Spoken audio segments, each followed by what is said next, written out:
Boa noite a todos.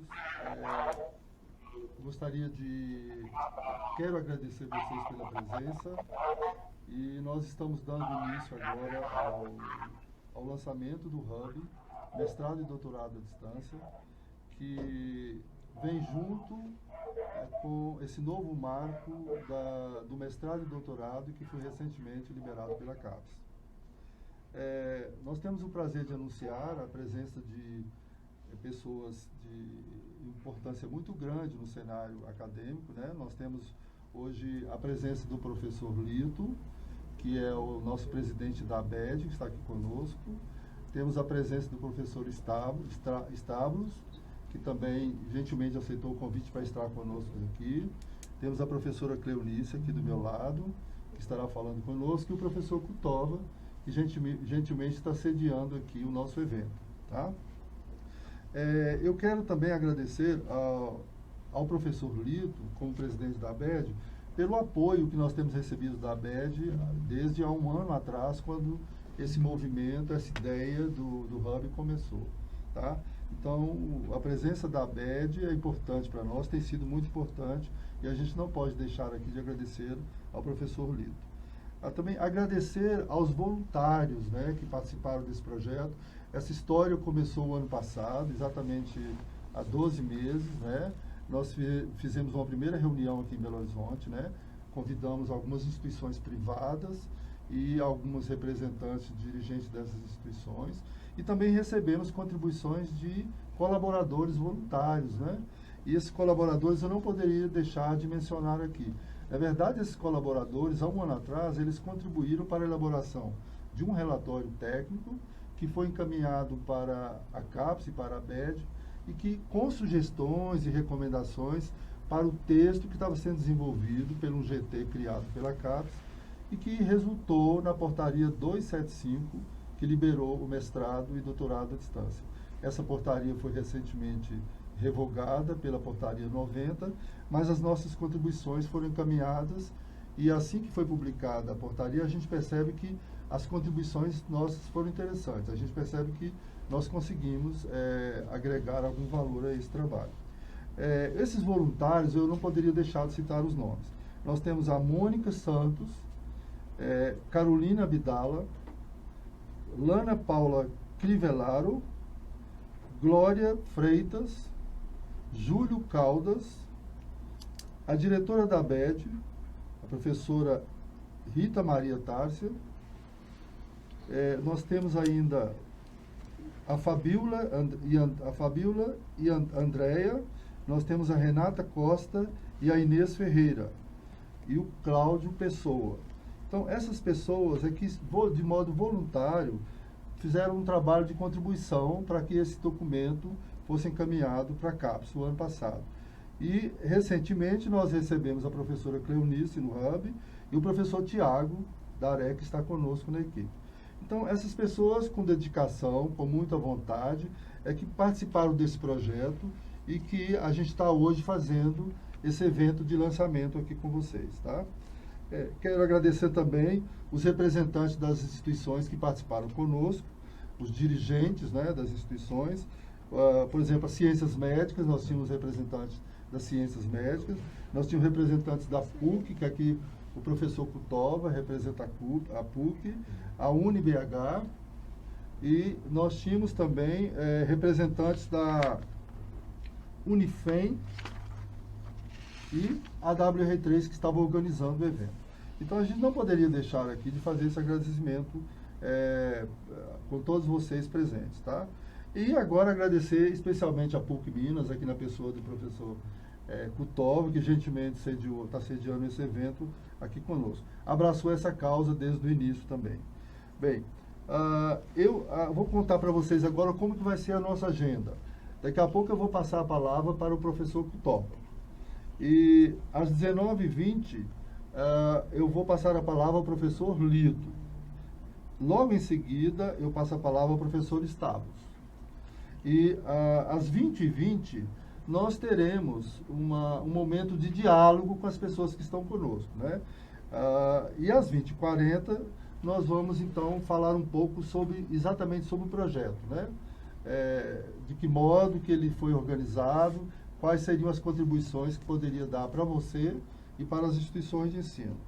A gente espera que a expectativa de vocês sejam atendidas com esse nosso evento de hoje e a gente estará à disposição de vocês.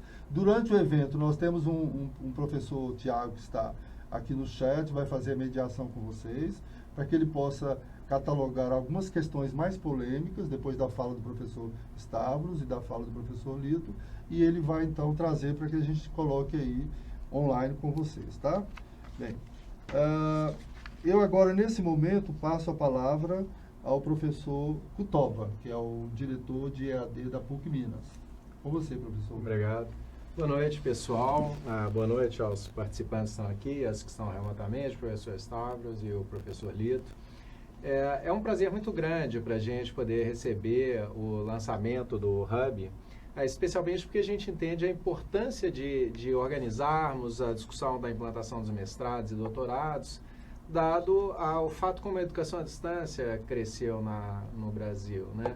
Nós começamos com projetos um pouco desconectados da operação principal da universidade, a graduação. Recentemente, a graduação à distância e a graduação presencial se aproximaram, mas os professores dos mestrados, assim como a coordenação desses programas, ainda se mantiveram um pouco distantes do que vinha acontecendo com a educação à distância. Então, é uma oportunidade muito boa para a gente apoiar a discussão, a reflexão sobre práticas, modelos, capacitações dos professores nos programas. Aqui mesmo, na universidade, nós temos, obviamente, interesse em levar a educação à distância para os nossos mestrados, mas a gente também precisa planejar um pouco como seria essa implantação. Portanto, a importância do projeto e uma satisfação muito grande para a gente poder acompanhar. Exatamente no momento em que a gente completa 20 anos de educação à distância na PUC Minas, né? Uma história que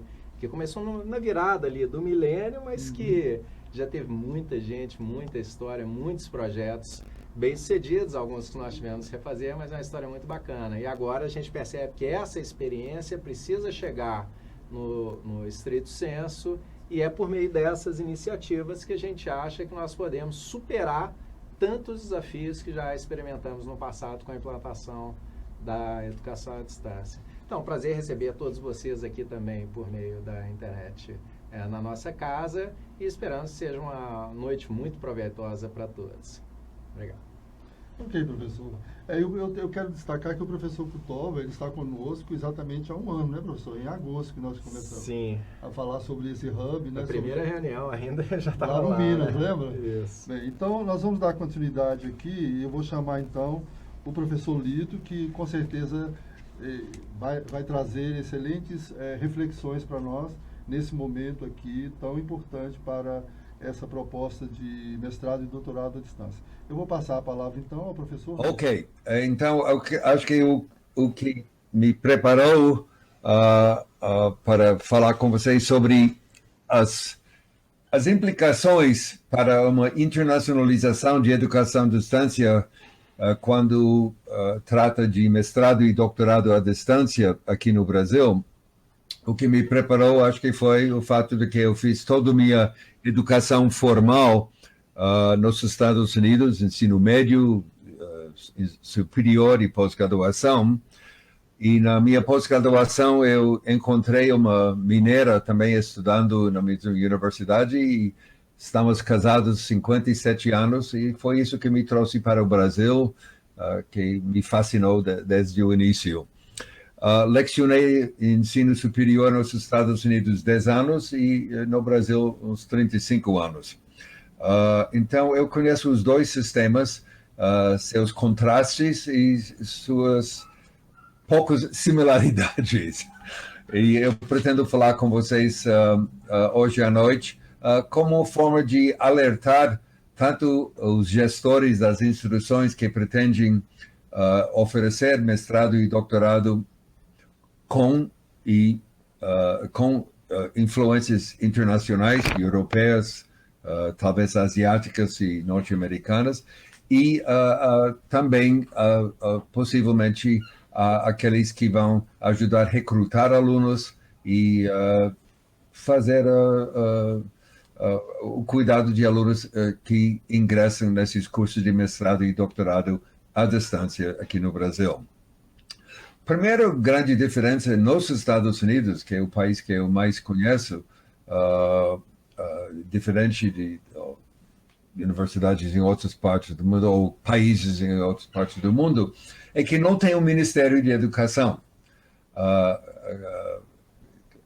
Isso se deve ao fato de que a América do Norte era uma colônia da Inglaterra durante vários séculos, e quando virou um país independente, os estados que foram ex-colônias britânicas tinham mais poder do que o governo central.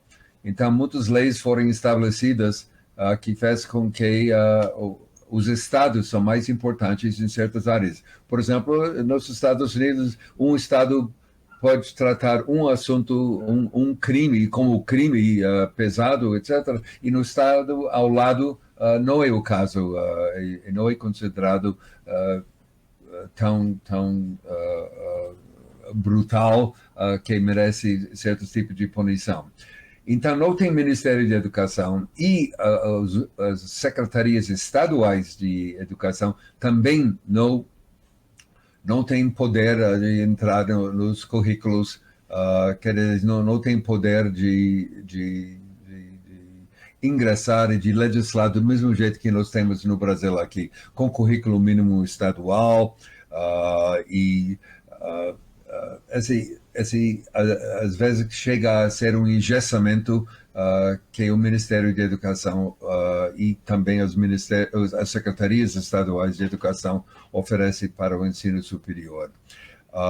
Então, isso, não tendo um Ministério de Educação, faz com que as universidades tenham muita liberdade em ser criativa nos seus currículos, especialmente currículos que oferecem disciplinas e programas multidisciplinares. Por exemplo, você pode encontrar instituições que oferecem cursos ou bacharelado ou mestrado, música junto com matemática, ou biologia junto com história, coisas que não se vê no Brasil, porque nosso Ministério de Educação, por uma tradição desde os tempos dos portugueses, é extremamente centralizador. Outras grandes diferenças que serão notadas, em primeiro lugar, é o fato de que muitos cursos que aqui no Brasil começam com o ensino superior, bacharelado, esse nível inicial de estudos avançados, nos Estados Unidos são apenas oferecidos nível de pós-graduação. Por exemplo, medicina, direito, jornalismo, biblioteconomia, não existe nos Estados Unidos em nível de graduação. O pensamento é que tem dado melhores resultados acadêmicos e na produção de força de trabalho, que as pessoas que vão estudar esses cursos profissionalizantes, como medicina e direito, que eles estudam em graduação um assunto que é mais sólida filosoficamente, sobre o qual tem maior literatura e assim em diante. Então, para ser médico, se tem que ter 4 anos de graduação, e no meu tempo, normalmente o aluno de medicina que pretendia fazer pós-graduação em medicina, ele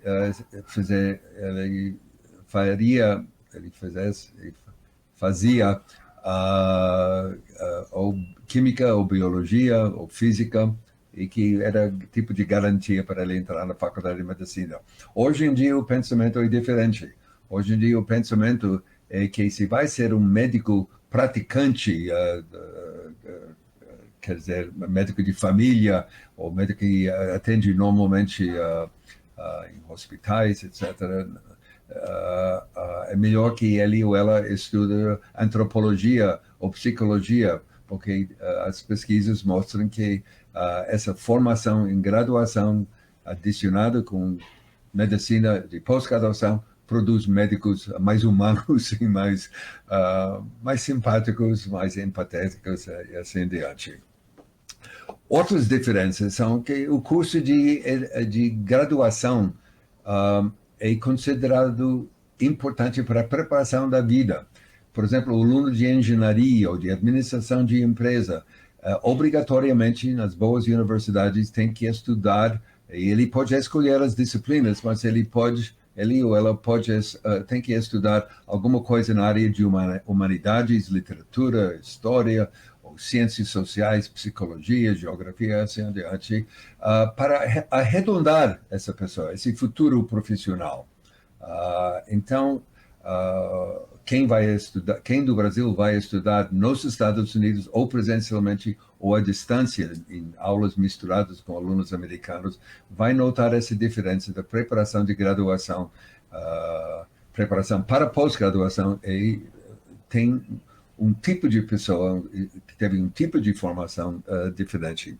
Segundo, não há isonomia. O país inteiro, mas especialmente o sistema educacional, é extremamente meritocrático, eu acho que usando meritocracia, em que é muito fácil reprovar um aluno lá e não tem nenhuma vergonha especial no fim da vida. Então, é muito mais rigoroso do que as escolas normais no Brasil, de graduação e de ensino médio, e eu diria de pós-graduação também. Meritocracia é muito forte e você tem que realmente estudar, a coisa não é brincadeira. Também tem programas especiais para alunos bem dotados intelectualmente, tanto no ensino médio quanto no ensino superior e pós-graduação, bolsas e programas que permitem currículos que são mais pesados do que os currículos para os alunos mais típicos. Então, isso abre grandes oportunidades. Por exemplo, é possível para o aluno de graduação nos Estados Unidos fazer, com permissão do departamento envolvido, curso de pós-graduação. E, do mesmo jeito, o aluno que entra no curso de pós-graduação, que não teve todo o background completo feito na graduação, ele pode fazer curso de graduação para reparar a lacuna. Então, essas diferenças serão encontradas para quem faz cursos ou à distância ou presencialmente. Um problema que eu vejo depois de morar tantos anos no Brasil, 45 anos no Brasil, é que o brasileiro tem como parte de sua cultura não gostar de receber críticas a seu trabalho. E isso, infelizmente, não vai funcionar bem nos Estados Unidos, onde os professores tentam ser os mais rigorosos possíveis para poder proteger a profissão deles e a reputação deles como mestres. E uma outra coisa que é extremamente diferente entre o Brasil e os Estados Unidos é que lá as pessoas normalmente têm amor, uma paixão para a escola onde eles estudou ensino médio e também no ensino superior.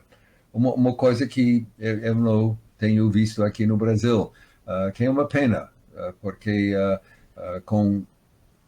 ao entrar nas profissões, se um médico ou executivo, advogado, ganhou muito dinheiro, ele tem o hábito nos Estados Unidos de doar substancialmente, às vezes, para criar um novo ala da biblioteca ou do hospital universitário, ou uma série de bolsas e assim adiante. Enquanto aqui no Brasil, infelizmente, esse hábito não pegou E é uma das grandes diferenças que serão notadas e que tem um efeito no tamanho das bibliotecas universitárias, dos hospitais e assim em diante, esse apoio de ex-alunos. Outra coisa que eu acho é uma pena aqui no Brasil, a gente ensina muito sobre o passado, história da medicina, história política brasileira e assim em diante, mas nada sobre como estudar cenários do futuro, cenários que indica ou que oferece a oportunidade de ver que cenários serão possíveis, prováveis e faz com que, uma vez elaborando possibilidades de diferentes cenários em qualquer ramo de trabalho, não somente no mundo de negócios, mas no mundo das artes também, e ciências sociais, sociologia e assim adiante. Tendo essa possibilidade de elaborar cenários, é possível identificar quais são seus cenários mais desejáveis e organizar a sociedade em torno de se dirigir nessa direção. Então, esses são fatores culturais que aparecem para cima e para baixo no sistema educacional. Não, educação à distância, tanto nos Estados Unidos quanto aqui, embora aqui a sociedade ainda não percebeu isso, a educação à distância é extremamente importante, não somente para seu aspecto de inclusão, incluindo pessoas que têm que trabalhar, que não podem dedicar tempo durante o dia, têm que trabalhar para sua sustentação. A educação à distância permite que eles estudem nos fins de semana, usando material online, assim em diante. Também 14% dos brasileiros têm problema de necessidades especiais. Não podem sair de casa para ir para a universidade, ir para a escola. A universidade tem que vir até eles, por essas necessidades especiais deles. Então, a educação à distância também permite que quem quer aprender aqui no Brasil, através de mestres de grande reputação, qualquer área de conhecimento, na Europa, na Ásia, na América do Norte, podem fazer isso com a educação à distância, sem ter que sair do Brasil. E as instituições brasileiras que vão elaborar parcerias com universidades no exterior serão os principais instrumentos para facilitar que alunos brasileiros estudem em grandes universidades com grandes especialistas. Preciso lembrar a todos que a educação à distância não é para todo mundo.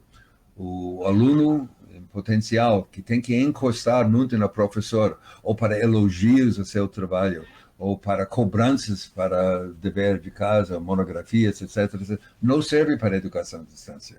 Educação à distância no mundo todo exige autonomia de voo, motivação do aluno e disciplina do aluno. Se não tiver isso, melhor ficar no presencial.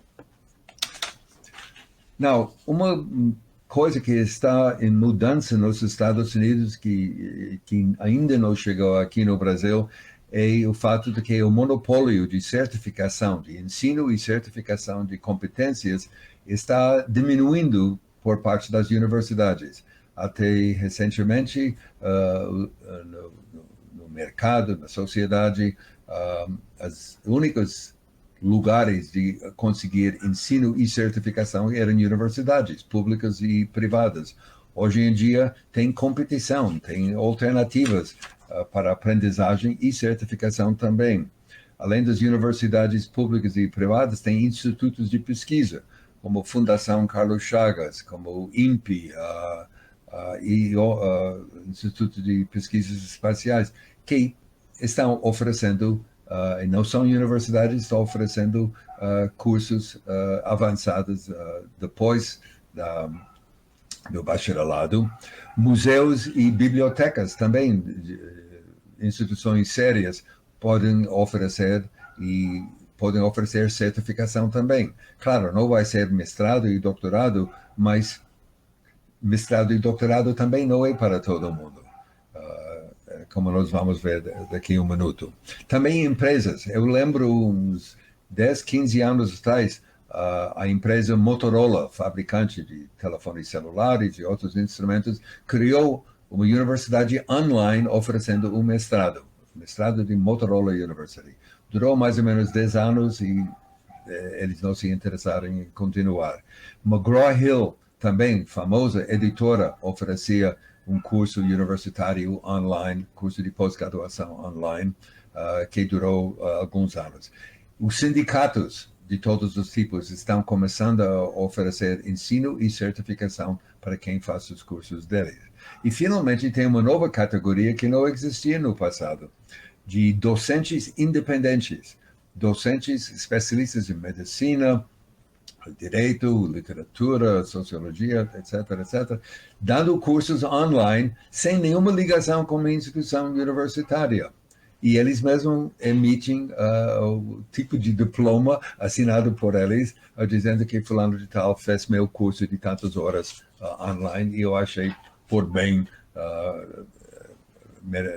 ele mereceu um diploma que está aqui.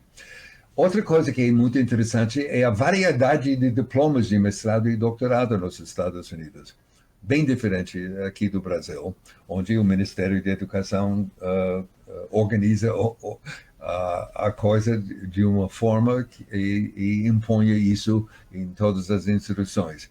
Por exemplo, na área de artes, música, por exemplo, você pode obter o PhD em música, que significa que você está fazendo isso como pesquisador. Seria concentração na parte mais prática de música, ok? História, musicologia, as teorias atrás de composição e assim diante. O DM, doutor em música, é mais para o performista, alguém que toca piano com excelência e vai pesquisar como ensinar piano do ponto de vista prático, não do ponto de vista teórico, ou violino e assim adiante. Também em educação, se tem o PhD em educação para quem vai ser o pesquisador, basicamente, em educação, e EDD, E grande, D pequeno, ponto, D grande. Doutor em educação, que a pessoa interessada mais na parte prática. Tem o MAT, M-A-T, Mestrado de Artes em Ensino, Master of Arts in Teaching. E assim em diante. Também tem MA, Master of Arts, mas Master of Arts não tem nada a ver com artes. Poderia ser em história e outras coisas. É simplesmente as artes no sentido grego-romano, os aspectos práticos. O mestrado em ciências, que não é necessariamente de ciências. E o MPhil é um grau oferecido por algumas universidades que é muito interessante. Mestre em filosofia, que não tem nada a ver com filosofia, mas é um prêmio de consolação dado para quem fez o curso de doutorado e não terminou a tese.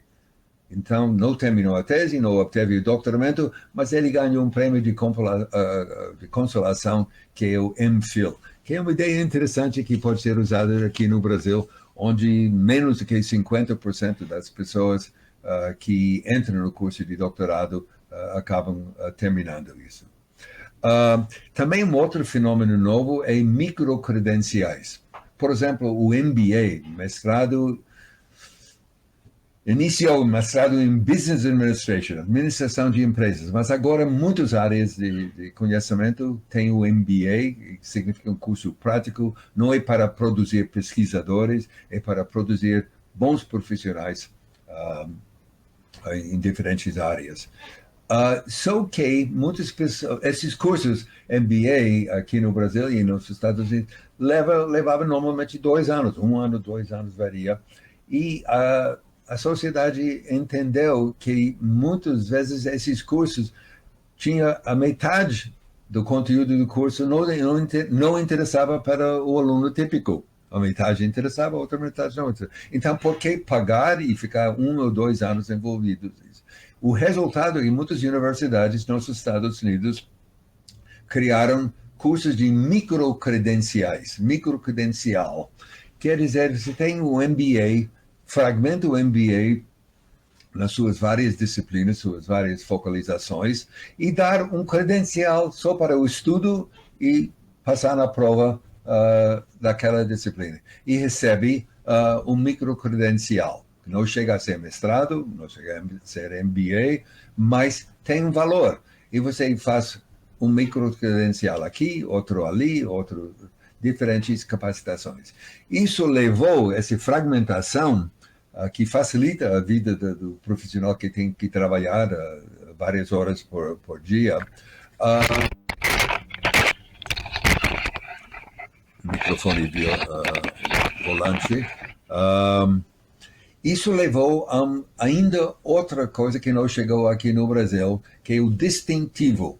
Como nos escoteiros. Os escoteiros têm nos seus uniformes distintivos que indicam que eles são especialistas em determinada coisa. Reflorestamento, aviação. Eu, por exemplo, como escoteiro, lá em Nova York, muitos anos atrás, eu ganhei distintivos como escoteiro em reflorestamento, aviação, algumas outras coisas.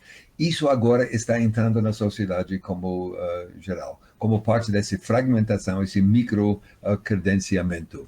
São pepitas de conhecimento, pequenas quantidades de informação, o uso de um certo software complicado, e você adiciona esses badges, esses distintivos ao currículo vitae da sua carreira acadêmica quando você procura novo emprego.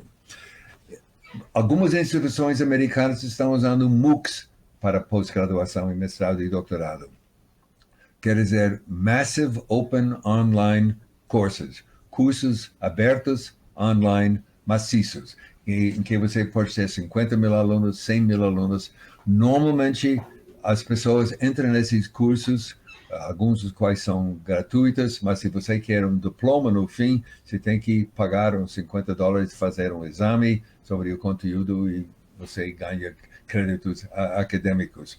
Normalmente, 90% das pessoas que entram nesses cursos já têm um título universitário, não será o primeiro título, e segundo, eles estão lá só para o conhecimento, eles não precisam eles sentem que eles não precisam mais um título acadêmico. Então, eles abandonam o curso antes do fim, que não tem problema, porque eles já são titulados, então, isso está sendo usado como forma de fazer massificação de ensino com 50 mil, 100 mil alunos em cada iteração do curso, cada vez que o curso é oferecido. Mas tem vários tipos de MOOCs, CMOOCs, XMOOCs, é bom você investigar antes de você, como que funciona antes de entrar nisso. Os estudantes de educação à distância nos Estados Unidos, as pesquisas mostram, não estão interessados em quem está dando o curso. Eles estão mais interessados no conteúdo, na qualidade do conteúdo e o interface aluno-máquina. Eles estão mais interessados em ter bom atendimento. Por exemplo, se eles fazem uma pergunta ao tutor ou professor do curso, eles gostariam de ter uma resposta dentro de 24, 48 horas. Aqui no Brasil, eu tenho recebido reclamações de alunos que dizem que eles têm respostas que exigem uma semana ou até mais 10 dias, que isso não é satisfatório. E também os aspectos de consumidor. Isso interessa os alunos à distância nos Estados Unidos, como aqui também. Se a instituição não facilita os pagamentos, os recibos, essa coisa toda, eles não ficam satisfeitos. Também o fenômeno de palestras magisteriais estão, infelizmente, em decadência. Eu acho isso uma pena porque eu acho que se as futuras gerações de líderes da nossa sociedade vão saber como fazer um discurso para convencer públicos, ou seus empregados, ou seus colegas de trabalho, para aceitar alguma ideia, eles têm que saber como arguir, como apresentar com início, meio e fim um discurso oral. E com essa tendência de o poder de concentração das novas gerações, fazendo com que mais do que 10 minutos assistindo a cabeça falante de educação à distância na tela do monitor, falando, estamos indo para uma época difícil. Essa tendência é de diminuir palestras magisteriais e colocar mais atividades práticas, mais atividades mão na massa, ou presencialmente ou através de simulações. Então, essa tendência é inevitável e será encontrada aqui no Brasil também, essa diminuição do número de palestras.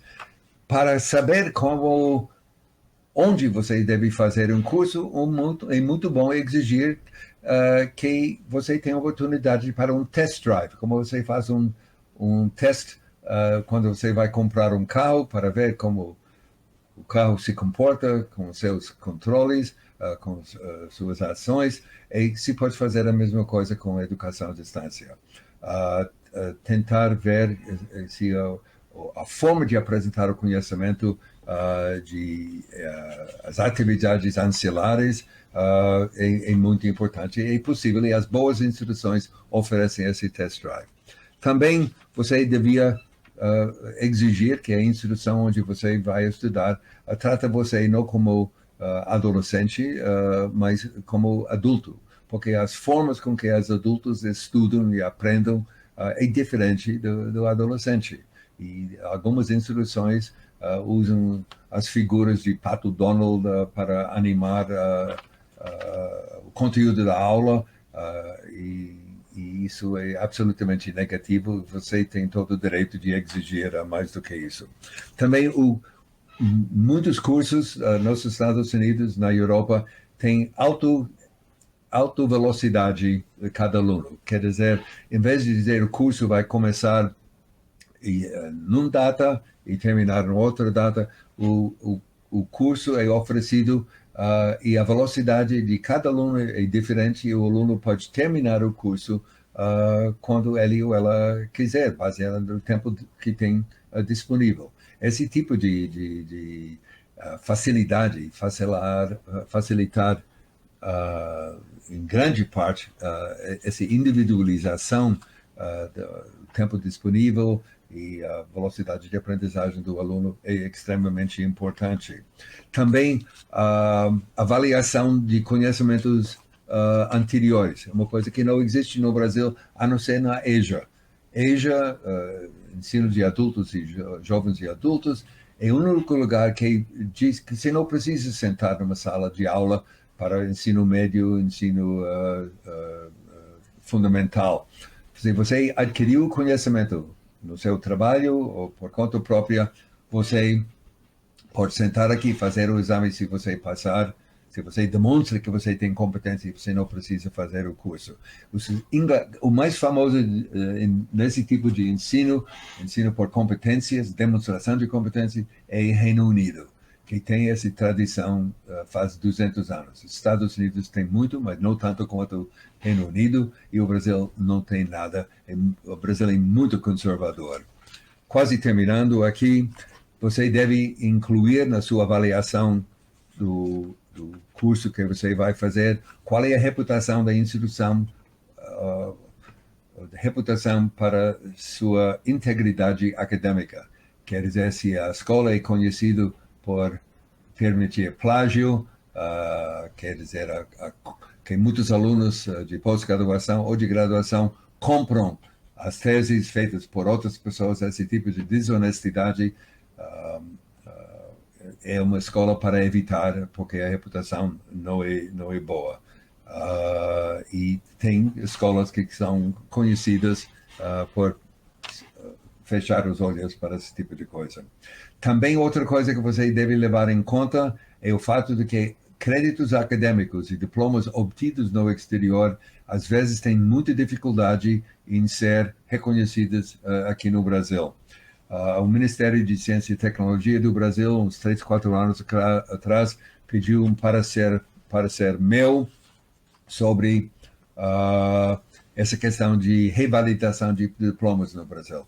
É um campo minado, o Brasil é muito injusto, permite que o aluno inclusive sai com bolsa de uma entidade brasileira, faz um estudo com mestrado e doutorado, e ao voltar do Brasil, por certos preconceitos entre os docentes que têm que avaliar essa revalidação, o diploma fica inutilizável. Meu parecer incluiu comprovação de que teses feitas no exterior, que são multidisciplinares ou feitas à distância, têm maior dificuldade de reconhecimento aqui no Brasil. Então, eu recomendo que isto seja levado em conta. Vou terminar aqui e prometendo a você mais informações não muito distante, porque no sábado que vem eu estou indo para Quebec, Canadá, onde vou participar de uma reunião sobre aprendizagem em conectividade, as influências sobre isso. Eu espero aprender novas coisas sobre isso, o que está acontecendo no mundo, e trazer isso de volta para vocês. Obrigado pela atenção. O professor Lito, ela é muito interessante nesse momento, né? Por quê? Porque ele traz algumas reflexões, considerando inclusive que a portaria 90, que regula a liberação do mestrado e doutorado, ela amplia a possibilidade associativa, em que nós poderíamos ter a chance de estar fazendo programas de mestrado e doutorado em parceria com instituições internacionais. Então, eu achei muito rica essas considerações que o professor traz, e a gente agradece, então, essa fala do professor. E agora eu passo a palavra ao professor Stavros, ok? Olá. Boa noite a todos, aos colegas. Obrigado pelo convite. A iniciativa que eu aguardo desde a década de 90 e finalmente o MEC parece que acordou. Tá? Eu lembro que eu comecei a minha jornada em 94 com educação à distância. Nós fizemos um seminário com o pessoal do Monterrey Tech e a professora teve que se ausentar e passar uma tarefa para a gente, porque ela foi participar de uma banca de mestrado via videoconferência. 94, ok? Nós estamos falando uma época que bandas de satélite tinham no máximo 128 kbps, tá certo? Então, olha o atraso que nós temos. E, mais uma vez, eu espero que a gente não cometa os erros do que eu chamo de olhar para o retrovisor para projetar o futuro. Ou seja, pegar o nosso passado glorioso presencial, regulamentadíssimo, tá certo? E o Lito frisou muito bem isso na sua fala, né? Estados Unidos sempre foi uma federação. Nós somos uma federação de brincadeira, só no nome, né? Então, espero que a gente não pegue e faça a reflexão centralizada de como deve funcionar tudo. Porque, olha, até a própria iniciativa nossa de Hub, eu, quando dirigia uma unidade online, a minha preocupação sempre foi ser o Hub. Um ponto no meu país que possa ser conectado com todos os pontos onde há interesse convergente para desenvolvimento de conhecimento. E se alguém tivesse que escolher alguém no Brasil, que fosse eu, porque eu tomava iniciativas de fazer essas conexões. Obviamente, se tivesse alguma área que tivesse que ser o início da educação à distância na era da internet, deveria ter sido a pós-graduação stricto sensu, onde o aluno já tem maturidade, já sabe o que quer, tem um projeto de vida quando vai fazer seu doutorado no contexto acadêmico, tem um projeto de se cercar de todo o conteúdo em relação à sua área quando vai fazer seu mestrado, e nada melhor do que fazer com que isso pudesse ser algo em torno de redes, tá certo? Então, para mim, vale a pena colocar alguns pontos e também entender aquele medo, né? O brasileiro, a legislação e a regulamentação brasileira, eu faço um paralelo com gato escaldado, né? Tivemos a experiência dos mestrados da Federal de Santa Catarina, não sei se vocês lembram, que a gente, de novo, que é a mesma coisa que nós fizemos com a graduação. Nós desvalorizamos a qualidade da educação à distância e depois nos penalizamos porque o pessoal vai lá e fecha e aperta o cinto. Então, a primeira coisa associada a esse processo é ter consciência que a gente, no momento atual que vivemos no país, nada mais justo que termos acesso irrestrito a como buscar a nossa pós-graduação stricto sensu, que envolvem projetos de vida que resultam em patentes, que resultam em valor, riqueza, qualidade de vida, etc. Ok? Já num contexto trilhado. Então, eu acho que, se de novo a gente montar, eu estou falando das instituições e dos indivíduos agora, aproveitarmos as brechas legais e não nos preocuparmos na essência de que o ensino e a aprendizagem, dentro de toda a escala e o escopo que o Lito explorou muito bem, que existem, nós nascemos com esse tipo de atitude, com redes informais, que antigamente nós tínhamos muita dificuldade de acesso. Isso converge para assuntos de escopo formal, então as redes se formalizam e temos a oportunidade de alavancar vamos dizer assim, benefícios em relação à pesquisa e desenvolvimento acadêmico. E isso não vale mais simplesmente para o aspecto nacional. Então, os cuidados que a gente vai ter que ter agora é como que a gente vai fazer com que haja essa flexibilização de acesso para trazer as melhores práticas, as melhores instituições e alavancarmos a qualidade da pesquisa e do desenvolvimento acadêmico no país. Ok? E espero não estar falando grego para ninguém aqui, tá certo? Apesar que isso é uma possibilidade real, né? Outra coisa importante que eu acho que formato, né? Isso é um sinal de alerta que a gente vai ter que discutir muito bem. O formato pode ser formato que privilegie o contexto de escopo, de estudo, ou o indivíduo, né? E eu sou muito favorável a existirem ambas as possibilidades. Se eu for olhar pelo aspecto do custo de gerar todo esse processo, formatação mais tradicional pode favorecer esse processo dessa ligação à distância, etc. Se eu for pensar no indivíduo, é interessante eu desenhar projetos que possam ser flexíveis às capacitações e o processo que envolve o indivíduo. Então, esses são dois eixos que a gente tem que levar em conta. E o terceiro eixo é onde buscar o conhecimento. O Lito lembrou muito bem dos MOOCs, por exemplo, que ele mencionou, né? Que podem ser as disciplinas que a gente vai buscar. Por exemplo, se você pegar a Universidade de Delft, na Holanda, eles têm programas de pós-graduação stricto sensu baseados todos em MOOCs. Totalmente em conteúdo que é praticamente conteúdo que a gente pode chamar de OERs, né? Ou seja, recursos educacionais abertos, tá? Desenhados de uma forma mais estruturada. E quem depois quer se qualificar em relação àquele conteúdo, que se qualifique e que ganhe aquele crédito que vai fazer parte da construção do modelo que ele está buscando dentro do seu processo.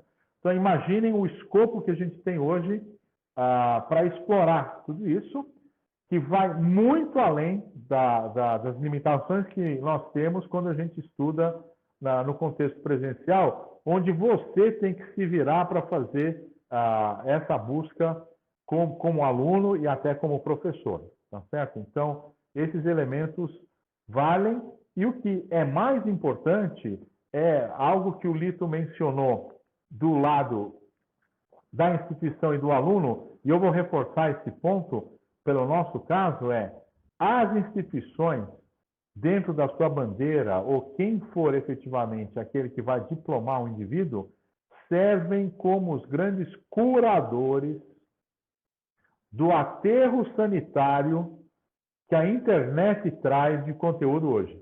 Tá certo? Então, esse é um ponto fundamental, porque se nós partirmos para um processo R$ 49,90 por mês, como é a graduação, então aí a gente realmente vai falhar nesse processo e não vamos criar, talvez, uma base de redes formais efetivamente de pesquisa, de ciência e de tecnologia. Tá certo? Quando eu falo pesquisa, tanto faz se a pesquisa é sobre técnicas de balé ou se a gente está falando de nanotecnologia. Tá certo? Então, podem ter certeza que aqueles que se valem do conhecimento por si já estão se preparando nessa abordagem dita à distância há muito tempo, sem a necessidade de a gente estar regulamentando esses cursos ou essa modalidade como parte do stricto sensu, mestrado ou doutorado. Né? O conceito de hub é fantástico, tá certo? Em termos de a gente utilizar isso no amplo sentido da palavra, e eu acho que o grande ponto é não colocar os bois na frente da carroça por causa do alto grau de regulamentação e de punição que a gente pode sofrer se não fizer isso. Então, realmente, escolher e fazer pilotos que possam aderir à cultura do nosso ambiente e, a partir daí, ver efetivamente dentro das instituições que já têm condições de trabalhar isso, como qualquer instituição de qualidade que já percebeu isso há muito tempo e agora tem a oportunidade, a partir desse desenho, de poder estar praticando todo esse arcabouço de elementos. Eu acho que esses seriam os principais pontos que eu queria abordar com vocês. Não preciso me delongar mais. O Lito cobriu um escopo além do aspecto internacional, do aspecto interno. A pesquisa, eu acho que aí é que vem o escopo de conteúdo propriamente dita. A pesquisa feita na internet, a possibilidade de ter muito material curado, de boa qualidade, para disponibilizar com custo zero, praticamente, porque isso está tudo pronto, tá certo? A gente deve certificar isso. E talvez o grande elemento aí está associado a parcerias internacionais para que a gente possa efetivamente fazer com que isso vingue. Eu lembro muito bem, eu tinha uma parceria com a Manchester Business School International, e os meus alunos recebiam um mestrado na Inglaterra que não valia no Brasil, e eu entregava para eles um certificado de lato sensu, sendo que eles tinham a capacitação idêntica de todos os alunos que passaram por isso em qualquer uma das unidades que faziam parte da estrutura do Manchester Business School International. Que uma delas era aqui no Brasil, eles tinham no Caribe, eles tinham uma escola na Flórida, tinha em Dubai, tinha em Singapura, tinha na Austrália, tinha na China, tá certo? E todos os alunos recebiam um Master in Business pela Universidade de Manchester. E o segundo diploma deles, para ter reconhecimento aqui, era o diploma que o MEC tinha, obviamente, regulamentado internamente, e pelo nosso credenciamento e registro, ele recebia um lato sensu MBA. Ok? Então, essa barreira eu acho que a gente já transpôs. Então, o próximo passo é ver como é que a gente vai fazer com que isso não tenha a perda da credibilidade, porque, na minha opinião, é o que nós precisamos para acelerar de forma acelerada o atraso que nós temos hoje na área de pesquisa e desenvolvimento no nosso país. Muito obrigado pela oportunidade, espero ter contribuído em relação a tudo que a gente está buscando aqui como educadores e como defensores do progresso na aprendizagem, na melhoria da qualidade de vida do ser humano. Ok, professor Stavros, muito boa a sua fala, excelente a sua fala, bem própria para esse momento que nós estamos vivendo hoje no país, com esse novo marco do mestrado e doutorado. A sua fala chama a atenção para alguns pontos que são bem... que carece de uma atenção especial. O microfone de vocês aí em BH está desligado. Então, eu comentava, professor, que o senhor traz algumas questões que são muito importantes para esse momento dessa liberação do mestrado e doutorado, né? Então, o senhor traz um panorama de realidades, né, que existem hoje na pesquisa e na ciência brasileira, e também traz reflexões sobre as potencialidades, né? Eu achei interessante quando o senhor discute, recomenda às instituições um certo cuidado com o que eles vão propor nesses programas, para fazer uma chamada, uma atenção especial à regulação que nós temos por trás disso. Então, isso é muito bom, a questão do formato, a questão da possibilidade, da riqueza das associações internacionais, aí com material de riquíssima qualidade, né? Então, foi muito legal essa fala do senhor, ok? Bem, agora nós vamos passar a palavra para a professora Cleonice Ren. É isso mesmo, professora? É isso mesmo. Ok. E a professora, então, vai conversar conosco sobre um outro ponto importante do mestrado e doutorado, né? Que é sobre os referenciais de qualidade.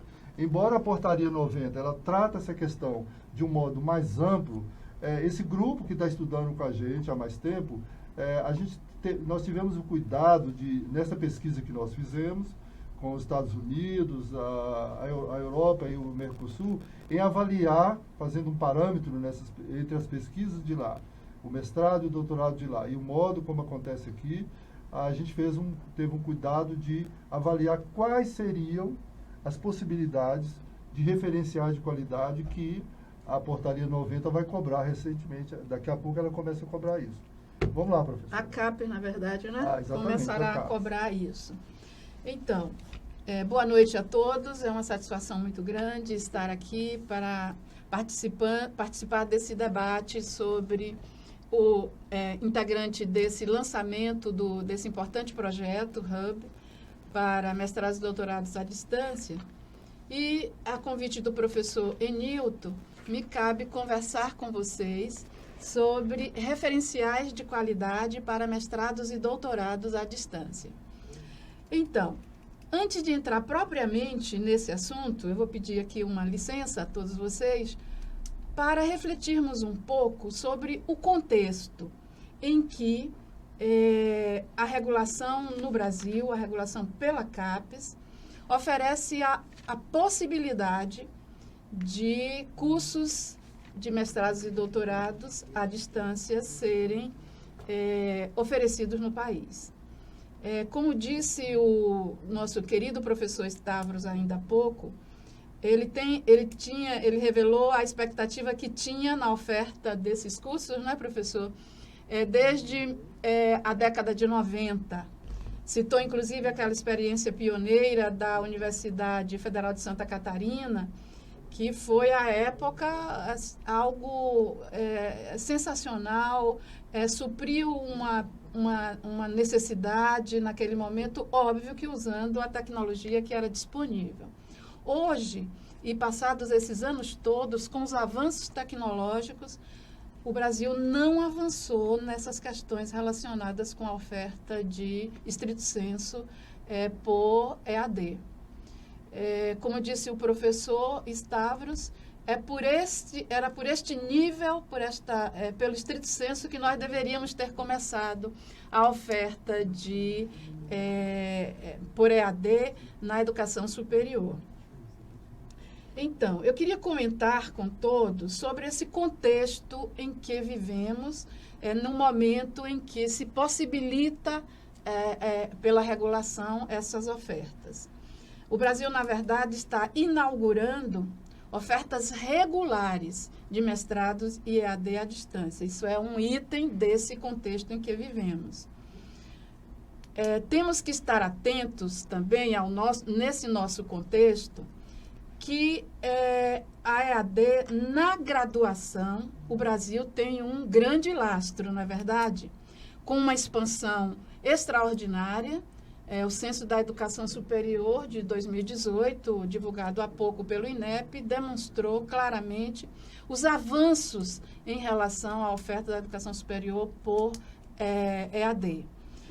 Mas também, com muita expansão que temos, nós temos registrados grandes problemas, ainda não superados, obviamente, sobretudo com algumas questões relacionadas à qualidade. Nessa realidade, essa oportunidade que está sendo oferecida a todas as instituições que tenham condições para oferecer mestrados e doutorados à distância, esses programas, é preciso que esses programas se mantenham afastados dos problemas que ainda temos na oferta da graduação, para que não sejam reproduzi-los sem a devida atenção que o momento requer. Nós estamos, então, com um contexto regulatório muito recente. A regulação oferecida pela CAPES em dezembro de 2018 foi substituída por uma regulação recente, a Portaria 90, que é de abril deste ano. Portanto, isso faz parte também de uma observação desse nosso contexto. Há, nesse contexto, elevadas expectativas do órgão regulador para essa oferta. E também elevadas expectativas da sociedade para essas próximas ofertas que, com certeza, teremos no Brasil. Nesse contexto, nós temos que examinar também a vasta experiência internacional nesse tipo de oferta, que inspira a todos nós boas práticas reconhecidas. Nesse contexto, a expectativa é de democratização do acesso a mestrados e doutorados e, obviamente, sua interiorização. Temos que registrar, nesse contexto, que há uma alta demanda reprimida nesse país. E essa é uma oportunidade de abraçarmos, não é, Coutora? As possibilidades para atender a demanda reprimida por mestrados e doutorados em nosso país, ampliando enormemente, com certeza, as pesquisas, tanto aplicadas quanto as pesquisas puras. Na verdade, as perspectivas de expansão são grandes, de uma expansão rápida e, por isso, a relevância de todos estarem atentos com muito critério para garantir qualidade nessas ofertas. Esse é um desafio, será um desafio grande de garantirmos qualidade para que se possa manter e aprimorar a regulação que está aí disponibilizada para todos nós, para todas as instituições. Por quê? É recente essa regulação e, ainda que não aplicada, nós já percebemos a necessidade de grandes avanços nela, de aprimoramentos, para que o país possa ter essa oferta mais liberada e que se possa confiar mais nos ofertantes e na sociedade. Portanto, para oferecer mestrados e doutorados, o desafio de oferecê-los com qualidade, porque é uma oferta recente, é grande. Nós não podemos errar nesse contexto, pois erros nessa matéria poderão custar muito caro ao país, poderão significar retrocessos, e isso nós não queremos. O projeto Hub e seus referenciais de qualidade também poderão se constituir num estímulo bem grande, o professor Enilton está disposto a isso, a constituição de rede de instituições e de protagonistas comprometidos com a oferta de mestrados e doutorados à distância com qualidade. Com os referenciais de qualidade que esse projeto Hub já produziu e está finalizando para apresentar às instituições interessadas, com certeza serão assegurados padrões de qualidade. Nessa área que nós não podemos errar, porque se errarmos, poderão ocorrer retrocessos que não são desejados para ninguém. Há também um outro aspecto importante para ressaltarmos nesse contexto, que é o seguinte: a CAPES já declarou que a partir de 2021 avaliará cada programa de pós-graduação com base em 3 critérios. Preste atenção. O primeiro critério, a avaliação será em relação ao programa, né, de oferta, com seus objetivos, com seu currículo, seus docentes e tudo que compõe um programa de mestrados e doutorados. 2, a formação que está sendo oferecida aos estudantes. E o terceiro grande critério são os impactos que o programa está oferecendo, está provocando na sociedade. Portanto, esses 3 critérios são muito relevantes para que todos estejam atentos. E os referenciais de qualidade que o Hub oferecerá para as instituições montarem os seus programas de mestrado e doutorado, esses referenciais estarão atentos a esse relevante aspecto para que os programas oferecidos atendam a todos os requisitos que a CAPES vai exigir e já declarou que assim o será a partir de 2021. Os referenciais, então, que o Hub oferece às instituições que tenham interesse, e com certeza são muitas, para oferecer programas com qualidade, eles são integralizados por princípios, por diretrizes, critérios e indicadores que garantam produtos confiáveis com segurança na oferta. Então, todos estarão ganhando, né? Ganham as instituições ofertantes, ganham os interessados, os estudantes, ganha a sociedade como um todo, ganha o Ministério da Educação, porque haverá programas realmente confiáveis e que terão segurança na sua oferta. Esses referenciais de qualidade que o Hub está a oferecer asseguram, portanto, confiabilidade na oferta referenciada. Representam uma grande contribuição para prevenir e para evitar a precarização dos programas. Eles são fundamentados nos paradigmas mais atuais de educação, tenham certeza disso.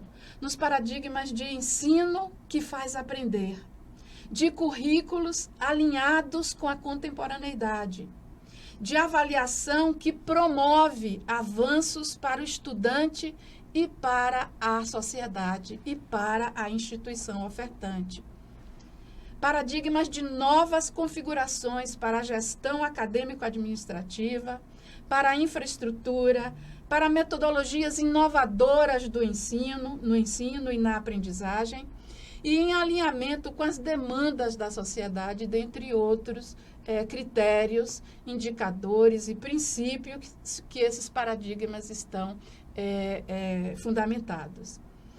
Destaco que esses referenciais de qualidade que o Hub já produziu e que oferecerá às instituições para a conformação, a construção dos seus programas, permitem a configuração de modelos diferenciados de programas a partir das opções tecnológicas e educacionais adotadas. Considerando o quê?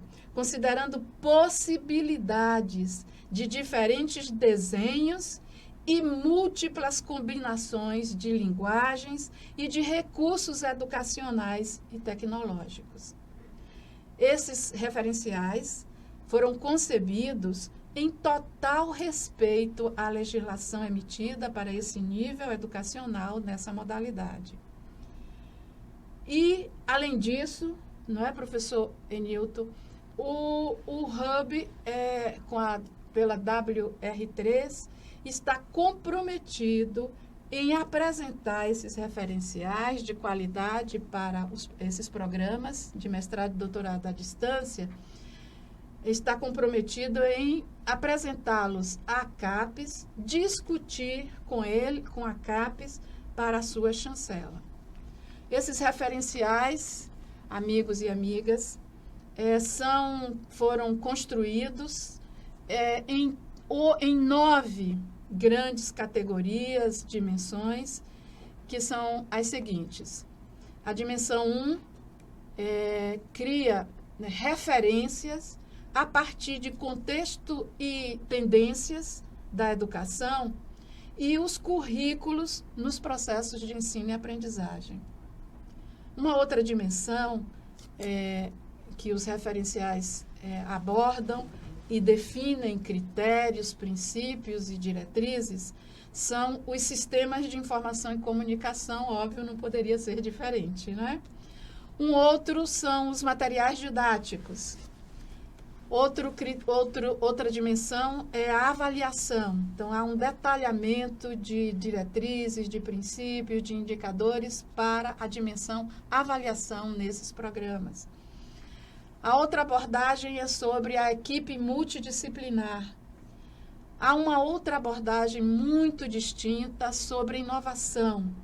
Há um interesse enorme de que todos os programas que o Hub vem a assessorar possa estar privilegiando a inovação na oferta de mestrados e doutorados, na formação desses estudantes, nas pesquisas aplicadas e puras.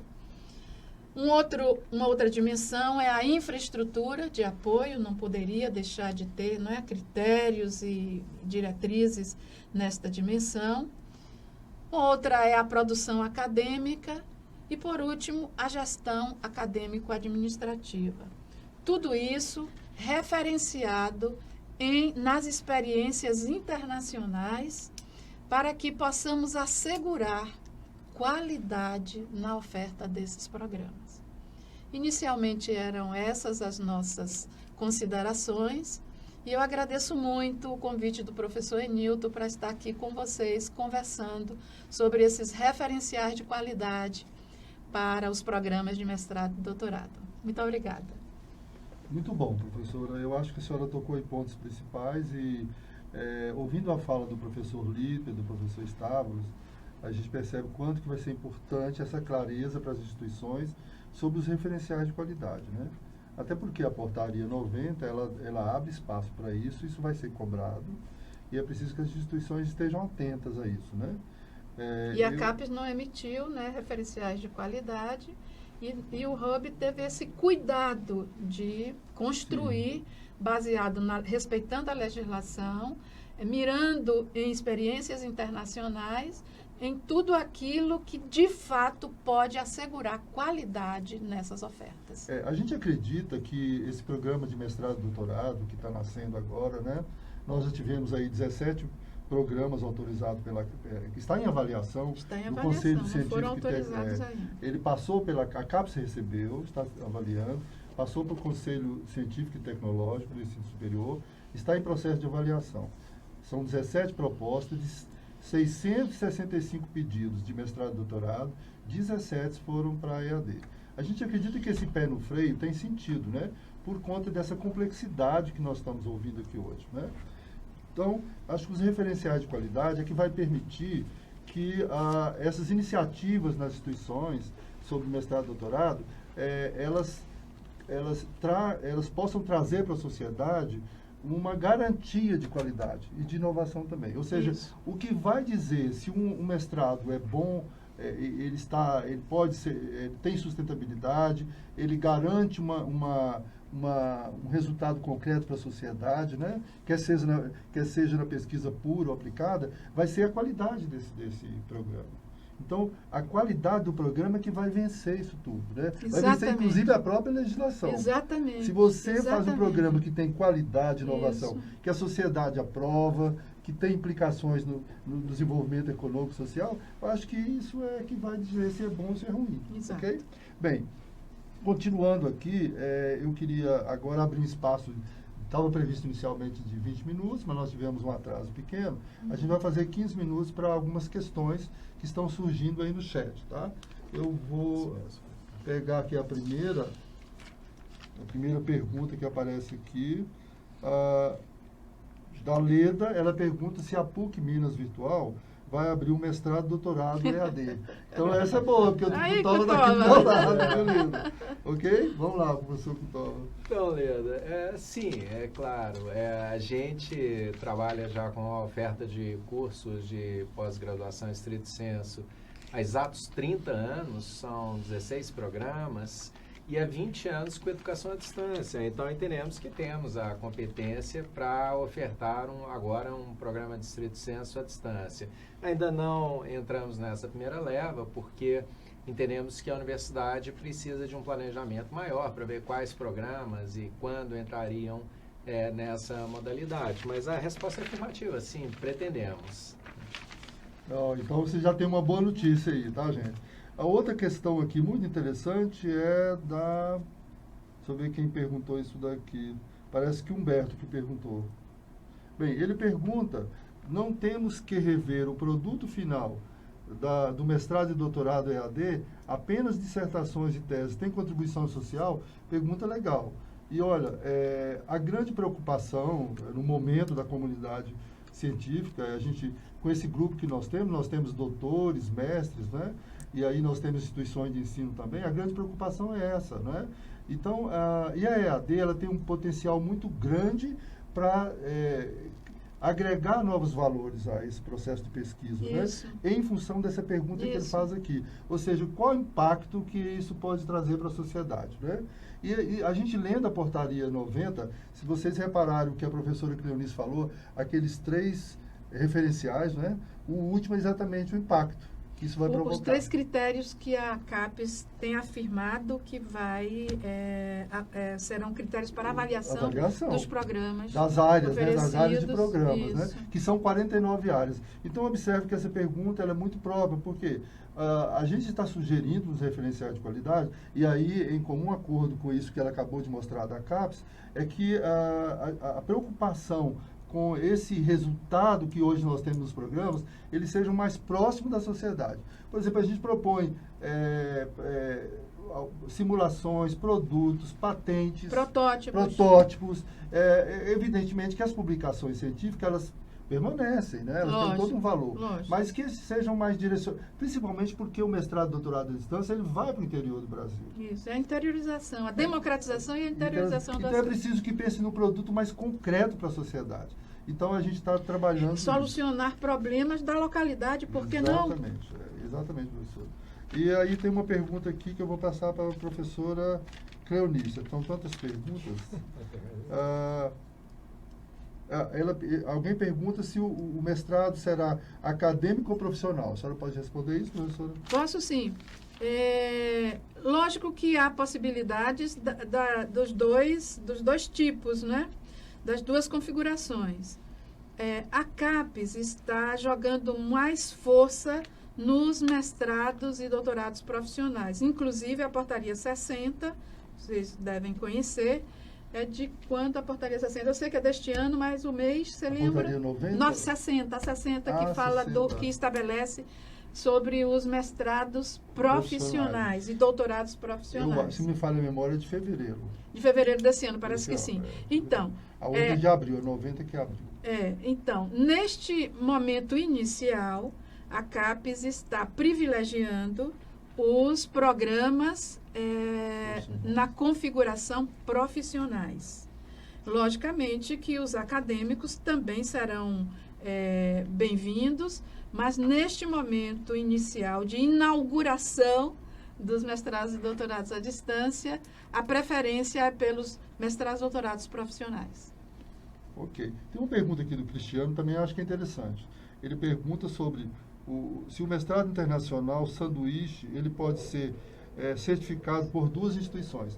Olha, a gente lendo detalhes, alguns artigos da Portaria 90, o mestrado e o doutorado, acho que não me parece que, se não falha a memória, é o artigo 12, né? Da qual? Da 90? Da associação.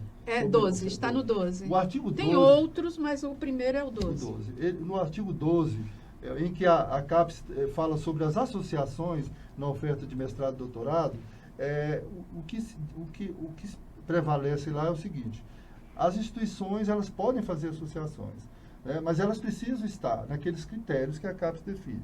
Né? Ela tem que ter IGC 4 no mínimo. Isso, e tem que ser credenciada para EAD. Para EAD. Ok? Mas ela também estabelece que, se a PUC faz uma associação com a instituição nacional para um mestrado, por exemplo, interdisciplinar ou alguma coisa assim, tanto a PUC, que é associada de uma outra instituição, as duas vão poder assinar a diplomação. Né? Isso também é um avanço, né? Porque as duas podem assinar. Agora, a gente percebe que nós temos uma dificuldade quando essa associação é internacional. Por quê? Porque a legislação é muito fechada. Ela é para a realidade brasileira. Sim.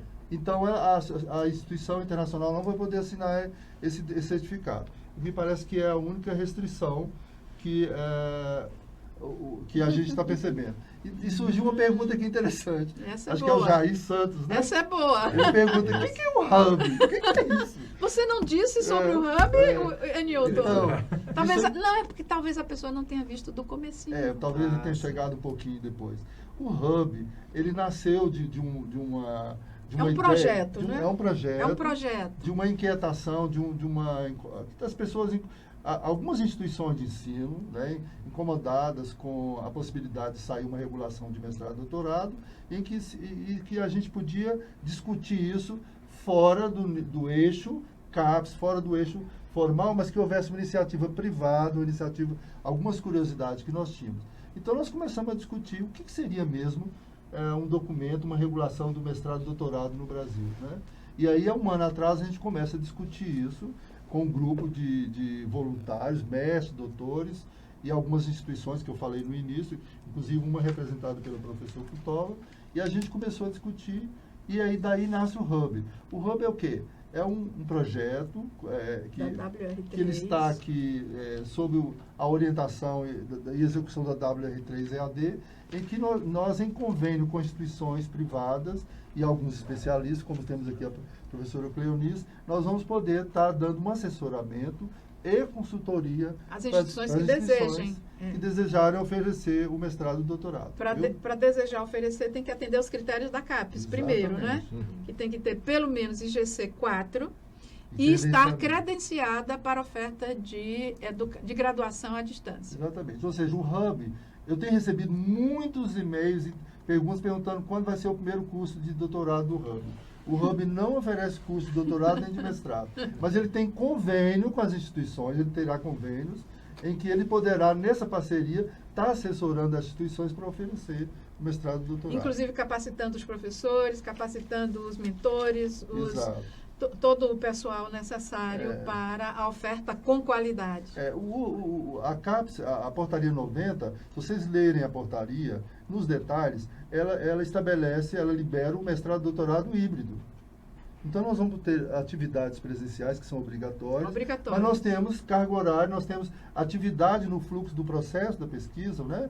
Na integralização, durante a qualificação, até mesmo na banca, antes da banca, nós podemos ter uma atividade que não é presencial, mas algumas são exigidas presencialmente, tá? Eu vou destacar aqui algumas formas em que vocês poderão receber uma assessoria ou uma consultoria do Hub, em parceria com essas instituições. Por exemplo, a formação de professores, né? A gente pesquisou, nós fizemos uma pesquisa exploratória, e aí a gente percebeu que os professores hoje do mestrado e doutorado presencial, eles precisariam de receber uma qualificação, uma preparação para lidar com a virtualidade. Então, o processo de pesquisa na virtualidade, ele tem algumas características que não acontece hoje no presencial. Então, a formação de professores faz parte desse trabalho, de assessoramento. Os referenciais de qualidade, a professora já falou. Nós estamos, o ano que vem, em março, nós vamos ter o primeiro fórum nacional que vai tratar de mestrado e doutorado, nessa perspectiva que nós estamos falando aqui. A qualificação de gestores, né, porque esses gestores, quando eles encaminham as propostas para a CAPES, é preciso que eles tenham noção do que a CAPES está dizendo sobre regulamento, a proposta do curso, essas questões que nós falamos aqui. Então, a qualificação de gestores também é um outro serviço e, evidentemente, o desenvolvimento de propostas que são encaminhadas à CAPES para avaliação. Assessoria e consultoria em credenciamento, autorização e reconhecimento desses cursos. E a gente vai acompanhar isso depois também. Uma outra questão, nós podemos assessorar as instituições na autorização dos polos, né? Eu não sei se eles estão usando essa palavra autorização. Eles estão usando, mas o certo seria credenciamento. Eles estão usando a autorização. Então, você, para oferecer o mestrado e doutorado nos polos, lá no interior, é preciso que a CAPES aprove isso. Exatamente. Então, não é simplesmente você pegar Não é só o polo que já atende à graduação que pode migrar para os programas. Exato. Ele está bem constituído, atendendo a todos os requisitos, para que, então, seja submetido à CAPES e a CAPES credencie, autorize o funcionamento daquele polo. Exatamente. E uma outra questão muito importante, que a gente tem recebido muita pergunta, é sobre a consultoria e elaboração e aprovação de convênios internacionais. Isso também é fundamental. É preciso preparar as instituições para que eles tenham noção. Vocês viram na fala do professor Lito, na fala do Stavros, como que isso é complexo, né? Então, é preciso que haja uma clareza sobre isso, como estabelecer esses convênios, de que modo você tem um respaldo regulatório aqui. Isso para garantir que a diplomação não tenha não tem problemas. problema, porque senão você pode ter um mestrado, doutorado que não tem garantia. Aquelas perguntas ali... Nós estamos recebendo aqui mais umas perguntas, duas. Como está sendo o processo de credenciamento das universidades? Então, o processo, ele está previsto na portaria. Tem um edital da CAPES, Isso, né? tem um edital. O primeiro passo é o edital que a CAPES lança, não é isso, Esse professor? último agora, eles receberam, das 665 propostas de mestrado e doutorado, eles receberam apenas 17 propostas de EAD. Todo mundo com medo ainda, né? Pé no freio, né? Mas eu acho natural esse Mas pé eu no acho que para freio. 2020, eu acho com que certeza, a expectativa é boa. com a ajuda que o Hub pode oferecer às instituições, eu tenho certeza que esse quantitativo vai aumentar muito. Com Inclusive, o Cotova já anunciou aqui, né? O Que Cotova vai já estar... está na fila aí, ó. E outra questão também, esse credenciamento do polo, gente, é importante. Porque eu tenho recebido muita pergunta assim, mas nós já temos o polo da graduação, por que nós vamos autorizar de novo o polo? Não, mas não é essa a questão. É porque o polo, para receber o mestrado, nós estamos falando de pesquisa, nós estamos falando de... A grande diferença é por nós não conta estamos falando da pesquisa. graduação, nem da lato sensu, nós estamos falando de Isso. pesquisa. Então é preciso que haja um cuidado com esses polos, Isso. né? Qual a infraestrutura que eles têm lá, né? Que de modo eles vão desenvolver esse trabalho de pesquisa, né? O trabalho de campo. Então isso é importante que esses polos estejam preparados. Paula está perguntando. Paula, alguns mestrados em vias de ser liberado? Olha, então, Paula, dessas 17 propostas... que foram submetidas à CAPES? A gente acredita que saem, sim, alguns liberados. Vai passar pelo Conselho Técnico-Científico, né, do Ensino Superior. Está exatamente nesse momento. A CAPES se encaminhou e a gente acredita que saia desses 17, alguns autorizados, né? Ok? Então, essa é a expectativa nossa. Bem, nós ainda temos 15 minutos. Tem mais questões aí para a gente, Paulo? Tem no seu papelzinho. Deixa eu ver, selecionar aqui.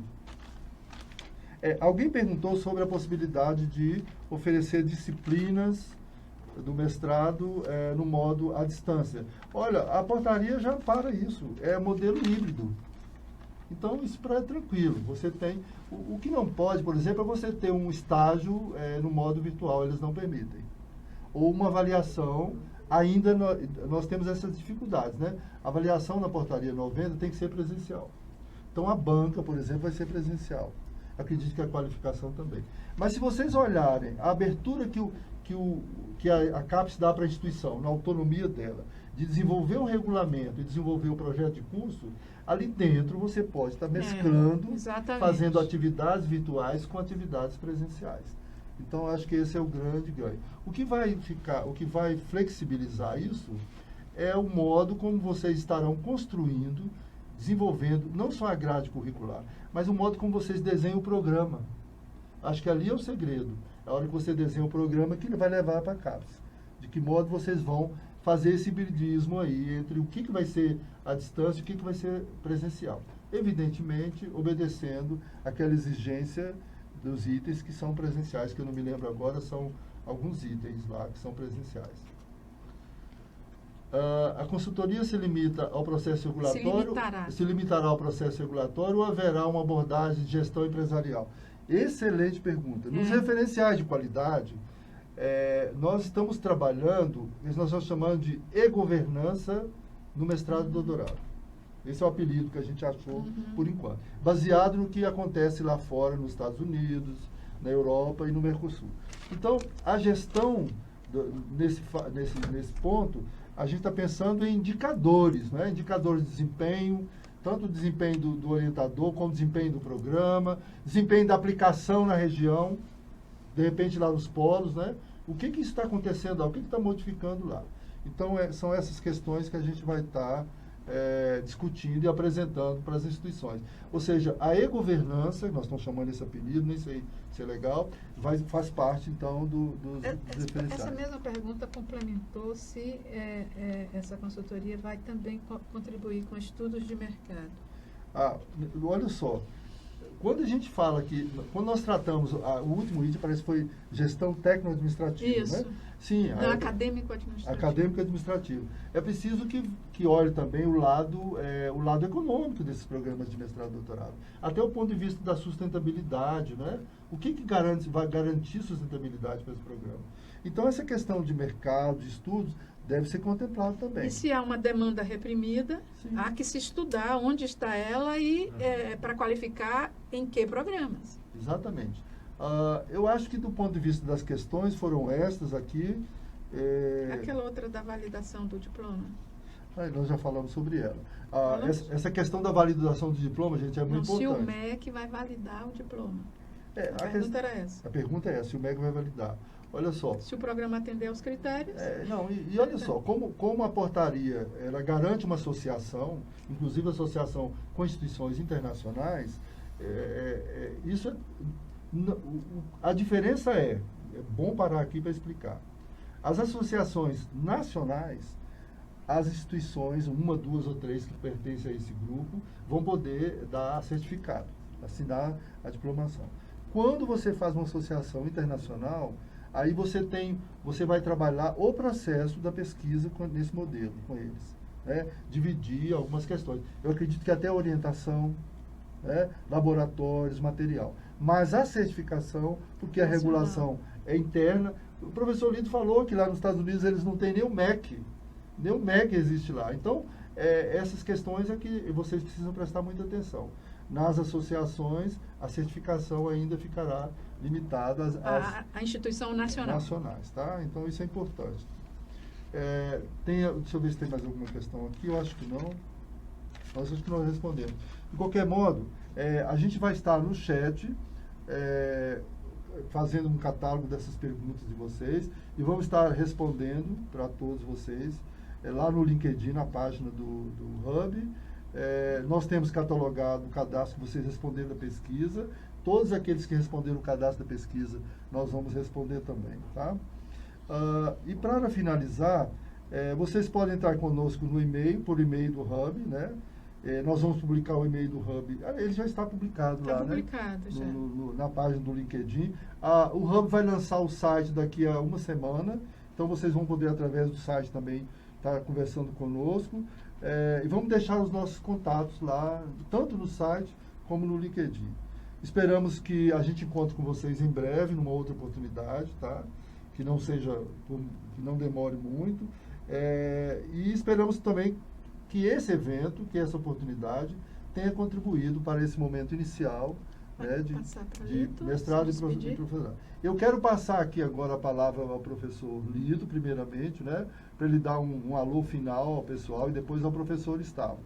Ok, professor Lito? Ok, ofereço meus votos de um sucesso para esse novo projeto de educação à distância no Brasil. E a gente vai cobrar um relatório de vocês no próximo congresso da ABED para saber o que deu certo, o que teve mais dificuldades, mas de qualquer forma, em nome de toda a comunidade de educação à distância, os profissionais, as instituições, a gente deseja grande sucesso para vocês lá em Minas, tá bom? Professor, excelente ideia, viu, professor? Nós assumimos o compromisso. Muito boa ideia. Aí o ano que vem no congresso nós estaremos apresentando isso lá, tá bom? Vou passar a palavra agora ao professor Stavros, que também vai fazer um alô final para o pessoal aí. Ok, professor? Grande abraço. O professor Stavros, ele teve uma dificuldade ali e a gente não vai ter o alô dele final. Eu vou passar então a palavra ao professor Kutova. Então, eu gostaria de agradecer a oportunidade, né?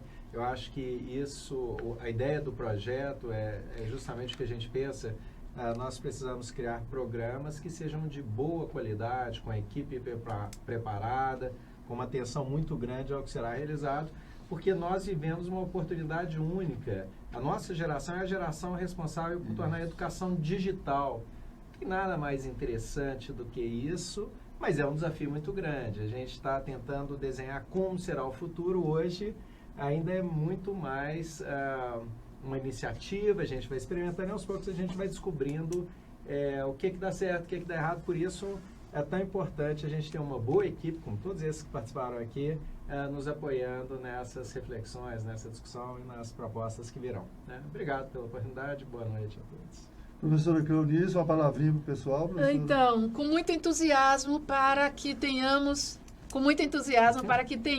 programas de mestrados e doutorados com muita qualidade para ofertar à nossa população brasileira. Aproveitem essa oportunidade do lançamento desse projeto, façam contato com a WR3, porque está tudo preparado para ajudar vocês todos a construírem esses programas inovadores em nosso país, garantindo qualidade na oferta. Boa noite a todos, estamos juntos. Ok, pessoal, então, a gente agradece de novo a presença de vocês, estar aqui conosco, né, numa quarta-feira até agora, a gente agradece isso, e eu volto a dizer para vocês que nossos contatos continuarão, vocês podem nos procurar tanto no LinkedIn do Hub, quanto no site que vai ser lançado semana que vem, e o e-mail que nós temos lá no LinkedIn, vocês podem estar mandando novos questionamentos, novas inquietações, tá? Agradecemos muito a presença de vocês e desejamos uma boa noite. E agradecer, antes de ir embora de novo, o professor Kutova, porque um apoio importantíssimo, senão nós não estaríamos aqui hoje conversando com vocês. Muito obrigado. Grande abraço para vocês.